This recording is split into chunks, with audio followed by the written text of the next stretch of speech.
पनौती बहू। किसी की वजह से अगर कोई काम रुकता ही चला जाता है तो लोग उसे पनौती कहने लगते हैं। अरे आज हम लोगों की जूस की फैक्ट्री का माल ट्रक में लद कर शहर जा रहा है। डिलीवरी होते ही पेमेंट भी आ जाएगी। लाखों रुपए का माल है। लेकिन थोड़ी ही देर में रितु का पति दौड़ता हुआ आता है। पिताजी, पिताजी, वो जूस से भरा ट्रक पलट गया। सारा जूस पास की नाली में बह गया। हे भगवान, तेरी शादी के बाद ये पहली बार ऐसा हुआ है।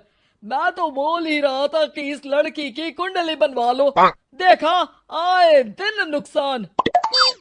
बेचारी रितु पर्दे के पीछे से ससुर की बात सुन रही थी, लेकिन करती भी तो क्या, कहती भी तो क्या।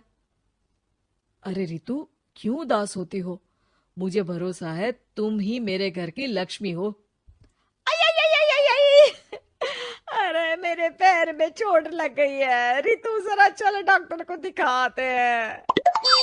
रितु सास के साथ डॉक्टर के घर जा ही रही होती है कि उसका पैर फंस जाता है और वो सास पर गिर जाती है। हाय रे, पहले से ही पैर टूटा था, अब ऊपर से मेरे ऊपर गिर गई। हे भगवान, उठा ले मुझे भगवान। अये, अये, अये, कोई उठाओ तो मुझे। हाँ सासू माँ, लाइए हाथ दीजिए, यहाँ बैठिए, मैं पानी लेकर आती हूँ। अरे अब तो डॉक्टर भी चला गया होगा। अरे इस लड़की के कारण पता नहीं मैं अपने पैरों पर खड़ी भी हो पाऊंगी कि नहीं। माँ, बहुत घबराहट हो रही है। कल मेरी अपनी खुद की फैक्ट्री शुरू होने वाली है। पता नहीं कैसा रहेगा मेरे लिए बिजनेस। अरे क्यों नहीं बेटा, अच्छा होगा। इतनी लगन और मेहनत जो की है तूने, बस तेरी बीवी का मनहूस साया ना पड़े।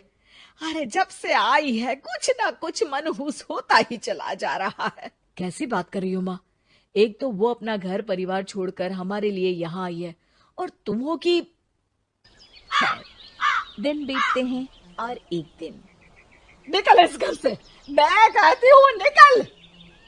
जब से यह लड़की मेरे घर की बहू बनी है, हर जगह घाटा, हर जगह नुकसान। कभी सास का पैर टूट रहा है तो कभी जूस का ट्रक ही गिर जा रहा है। अरे अब तो हद ही हो गई। मेरे बेटे का इतना भारी एक्सीडेंट कि वो कोमा में चला गया। वो तो शुक्र है कि जान बच गई। नहीं नहीं, हम ऐसी लड़की को अपने घर में रख ही नहीं सकते। अब तो रितु को भी लगने लगता है कि वो मनहूस है। वो चुपचाप घर छोड़कर निकल जाती है। चलते चलते रितु एक जंगल में झोपड़ी में पहुंच जाती है, जहां एक साधु तपस्या कर रहे होते हैं। आ गए बेटी, क्यों परेशान होती है? ये तो जीवन का नियम है। इंसान हमेशा नकारात्मक चीजों को ही सुनता, देखता और समझता है। किसी की अच्छाई उसे नजर ही नहीं आती। आपने मुझे बेटी कहा है तो शरण भी दे दीजिए बाबा। मैं आपका सारा काम कर दिया करूंगी, बस आपके जीवन में मेरे जैसी बेटी की वजह से कुछ बुरा ना हो। साधु आंख बंद करके मुस्कुराता है और रितु उनके घर की बेटी बन जाती है। पिताजी, भोजन तैयार है, आकर खा लीजिए। बेटा, जो भोजन तूने बनाया है उसमें सांप का जहर है, वो खाकर मैं मर सकता हूँ। नहीं नहीं पिताजी, खाना तो मैंने अपनी आंखों के सामने बनाया है, यहाँ तो कोई सांप आया ही नहीं। ठीक है, फिर ला मैं खा लेता हूँ। साधु खाना खाने जाता ही है कि खाना रितु के हाथ से गिर जाता है और वो खाना बिल्ली खा जाती है। बिल्ली उस खाने को खाती ही मर जाती है। नहीं पिताजी, मैंने खाने में जहर नहीं मिलाया। मुझे इस बात का पता नहीं पिताजी।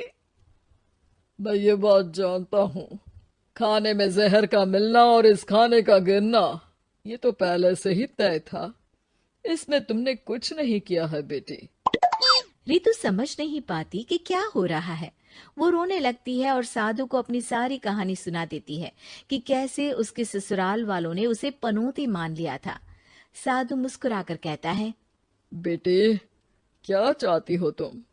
क्या तुम जीवन भर यहाँ रहना चाहती हो या फिर अपने ससुराल जाना चाहती हो? पिताजी, मैं ससुराल जाना चाहती हूँ क्योंकि वहां मेरी जरूरत है। मैं चाहती हूँ कि मेरे ससुराल वाले मुझे पनौती यानी कि मनहूस ना समझे। उन लोगों को पता चले कि मैं उन लोगों का भला ही चाहती हूँ। ठीक है बेटा, ऐसा ही होगा। तो कल मेरे साथ चलना। दोनों अगले दिन रितु के ससुराल जाते हैं, जहाँ साधु के साथ रितु को देखकर सास कहती है, अरे वाह रे करम चली, हम लोगों के घर में तूफान लाकर चैन ना मिला तुझे। जब जादू टोटका करने के लिए ये बाबा बाबा बुलाकर किसी को लेकर आई है। नाना माँ जी, ये तो मेरे धर्म के पिताजी हैं। मुझे ससुराल वापस छोड़ने आए हैं।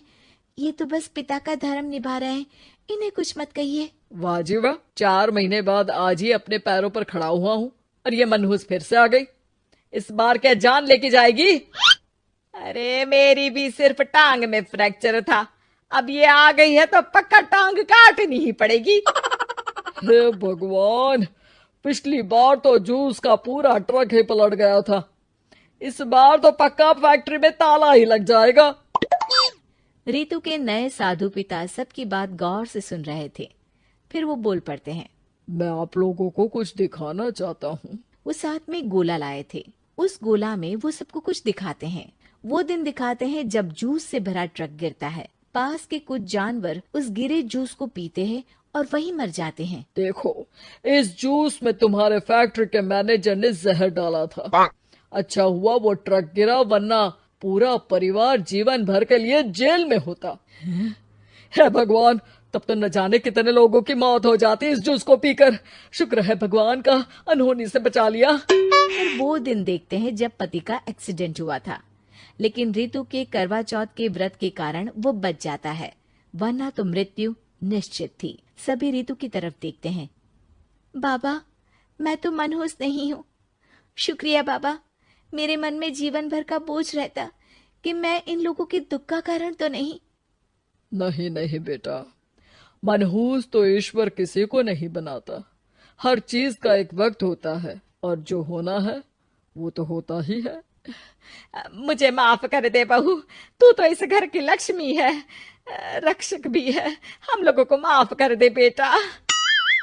रितु को ससुराल में छोड़ बाबा वापस चले जाते हैं।